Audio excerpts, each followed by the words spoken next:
The Fault in Our Stars by John Green. Chapter 17.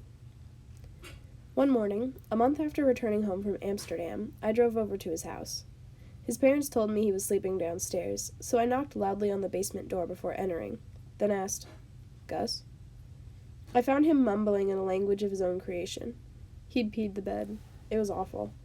I couldn't even look, really. I just shouted for his parents, and they came down, and I went upstairs while they cleaned him up.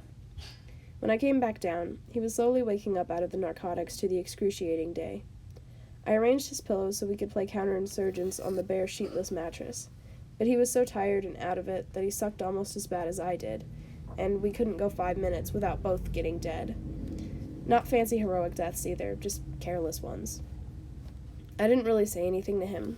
I almost wanted him to forget I was there, I guess. And I was hoping he didn't remember that I'd found the boy I loved deranged in a wide pool of his own pee. I kept kind of hoping that he'd look over at me and say, "Oh, Hazel Grace, how'd you get here?" But unfortunately, he remembered. "With each passing minute, I'm developing a deeper appreciation of the word mortified," he said finally.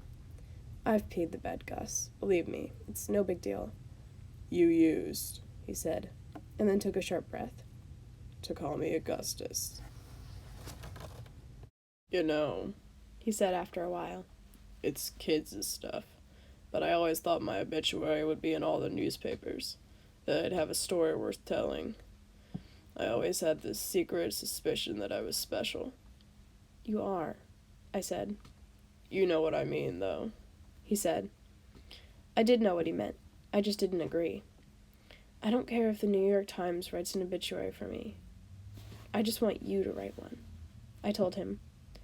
"You say you're not special because the world doesn't know about you, but that's an insult to me. I know about you." "I don't think I'm gonna make it to write your obituary," he said, instead of apologizing. I was so frustrated with him.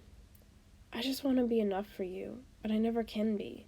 This can never be enough for you, but this is all you get. You get me, and your family, and this world. This is your life. I'm sorry if it sucks, but you're not going to be the first man on Mars, and you're not going to be an NBA star, and you're not going to hunt Nazis. I mean, look at yourself, Gus." He didn't respond. "I don't mean," I started. "Oh, you meant it," he interrupted. I started to apologize, and he said, "No, I'm sorry. You're right. Let's just play."